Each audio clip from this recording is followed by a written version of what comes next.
little surprisingly, there aren't many full hybrid small SUV crossovers on the market, just conventional models, mild hybrids, and full electric contenders. But Hyundai has noted the success that Toyota's CHR has had in providing a full hybrid option in this segment, and in response has used the engineering first seen in the Kia Niro to bring us this Kona hybrid model.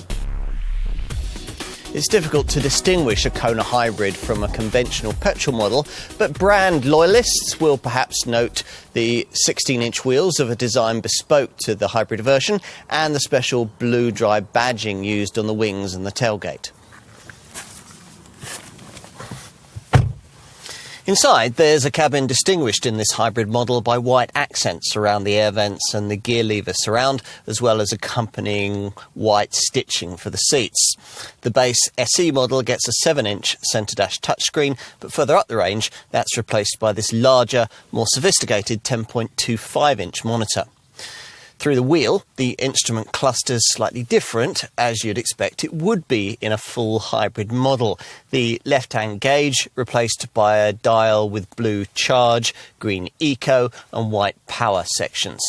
You can also bring up an informative energy flow meter to display between the gauges, which shows you at any given time what's being powered by or charging what.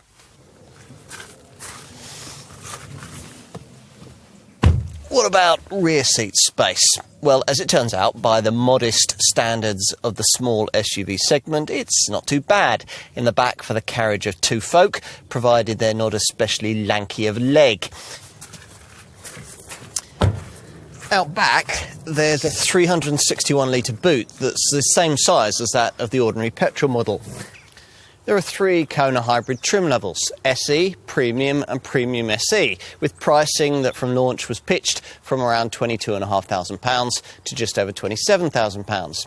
To give you some perspective, that's just over £3,500 more than you'd pay for an equivalently specified Kona with the brand's more conventional 1-litre TGDI 120 PS petrol engine. Let's get to the figures. In base SE form, this Kona hybrid manages 56.5 miles to the gallon on the WLTP combined cycle and 90 grams per kilometre of NEDC rated CO2. Go for one of the 2 premium spec models with their larger 18-inch wheels, and those figures fall to 52.3 miles to the gallon and 99 grams per kilometre.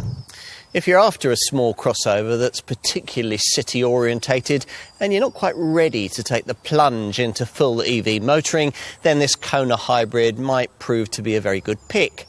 This variant hasn't, of course, garnered as many headlines as the fully battery-powered Kona Electric, but in reality, right here, right now, it's probably the better pick for the majority of likely buyers.